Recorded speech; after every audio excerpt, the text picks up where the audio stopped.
It's a little overwhelming to see him in the flesh for the first time. Tall and heavily built, he still has the physique of the boxing champion he once was. In any public gathering, he's head and shoulders above the crowd, and if that isn't enough to make him stand out, his reputation certainly is. The man who expelled 40,000 Asians from Uganda.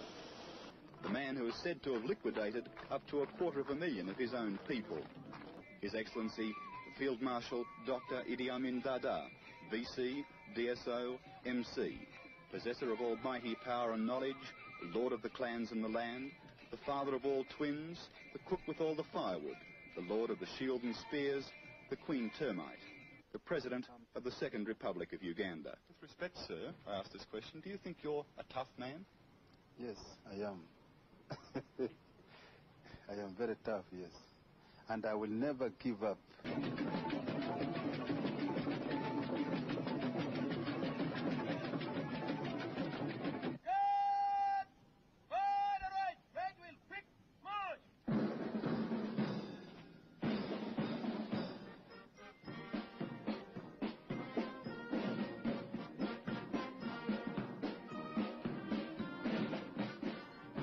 For a country which has supposedly thrown off the yoke of British colonialism, Uganda still retains a strong legacy from the days when it was an outpost of Queen and Empire.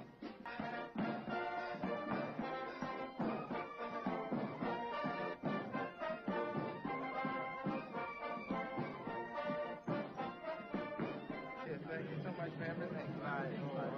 Thank you very much. Well, we've enjoyed it very well. Thank you. Thank you. Thank you. But now, since 1972, from 73, we put up a trousers plant, which was not there before. Now factoring is fully. So, Your Excellency. This clothing factory is one of the biggest industries in Kampala.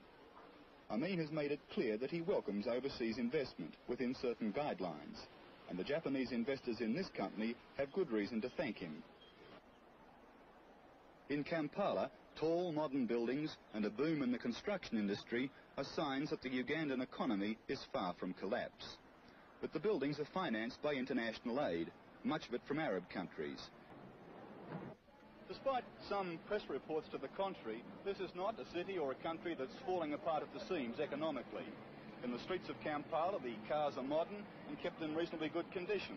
And the shops, too, once the economic stronghold of the Asians, seem to be reasonably well stocked and well run. Of course, that's not to deny that there are serious shortages here from time to time. Salt and sugar can be enormously hard to get, and we've found it very hard to get a beer in our hotel from time to time. But there's no poverty here. You won't see any beggars in the streets. Before Amin expelled them, almost every business along this road was owned by Asians, descendants of the indentured labour brought in by the British. In 1972, Amin gave the Asians 90 days to get out of Uganda.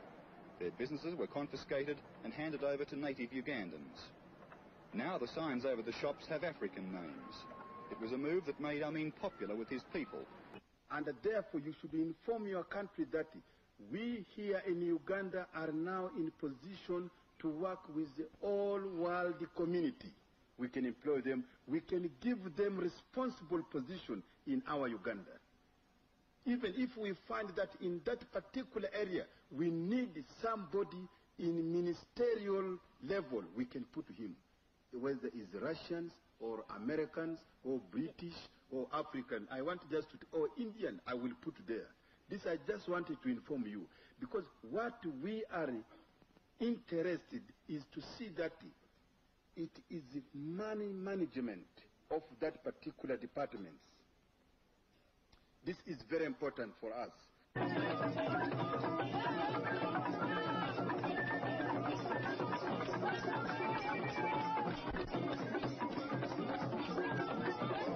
There's no doubt that whatever the rest of the world thinks about him, Idi Amin is popular with black Africans.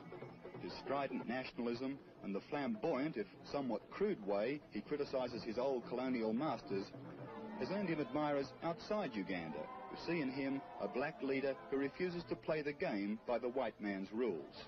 And if that means that Uganda has to go without some of the benefits of the white man's society, that's all right too. Africans point to the richness of their own culture as something worth preserving and which is imperiled by the imposition of Western-style governments and economic systems. You're a very popular leader with your own people. Yeah. What do you think explains that? Because I am not cut off completely from my people, and I make myself as simple to the people to be approached.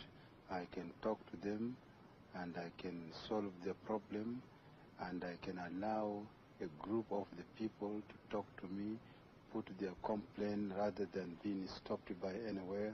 I go to them, and they know that whatever they want to be solved, I can solve for them, and that make them have a confidence in me.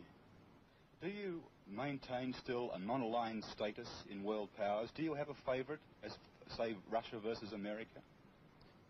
That is their own internal problems between Russia and America.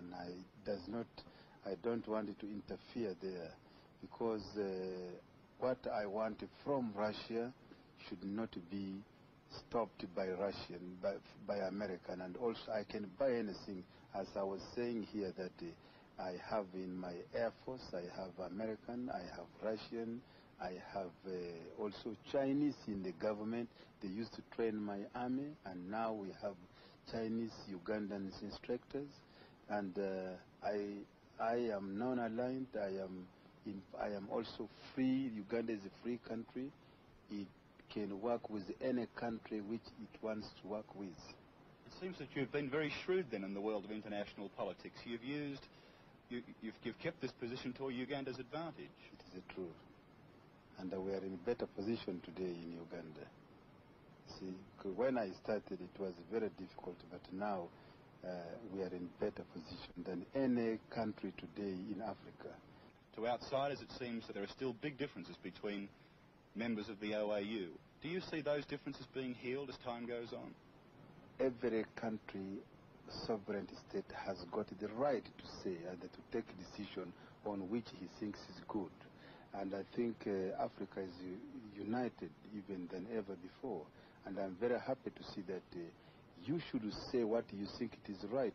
You shouldn't be stopped to say. And this is what Africa is today.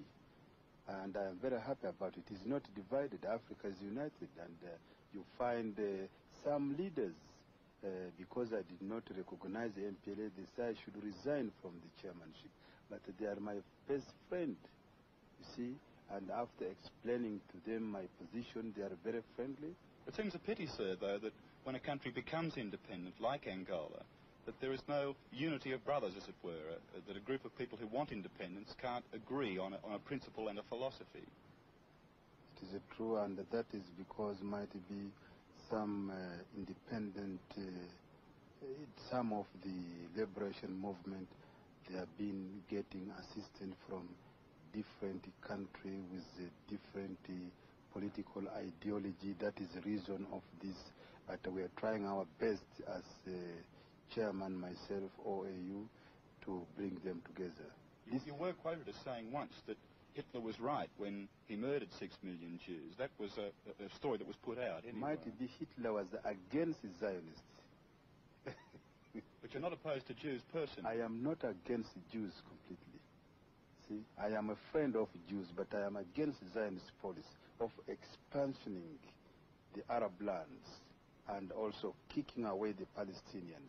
They must do everything possible to return the Palestinians back to Palestine and form a government of the national unity between the Arabs and the Jews together.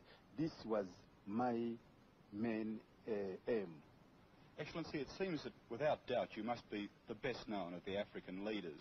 And I think one of the things that has made that possible, quite apart from your chairmanship of the OAU, has been telegrams you've sent to leaders throughout the world. With respect, sir, sometimes it seems you're almost a mischief maker with some of these telegrams. Is that part of your makeup? But my telegram it is based on the truth, because I don't want any leader or any country making mistake in the world. Therefore, it is my intention to correct that leader of that country. Do you think they've That is the reason why sending that telegram You mean President Nixon telegram?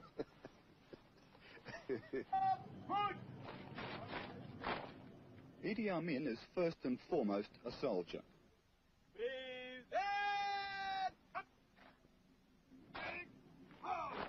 It's very hard to get details about the size and strength of the Ugandan military establishment. In recent years, the Russians are believed to have supplied 60 helicopters, but President Amin seems to get military supplies from everywhere. He told Four Corners that he'd bought rifles from Australia, and we noticed an American crew in one of the Air Force planes we travelled in. It's all part of the rich pattern of contradiction by a man who revels in the play of power politics. If he can play the big powers off against each other, so much the better for Uganda, he reckons. Idi Amin says he believes passionately in not interfering in the affairs of other countries. At the same time, he says that Rhodesia and South Africa can be liberated only by armed struggle. It would be wrong to underestimate Field Marshal Idi Amin Dada as a simpleton. No one who gets to know him could doubt his personal honesty or sincerity. Indeed, he's almost childlike in his devotion to high moral principles.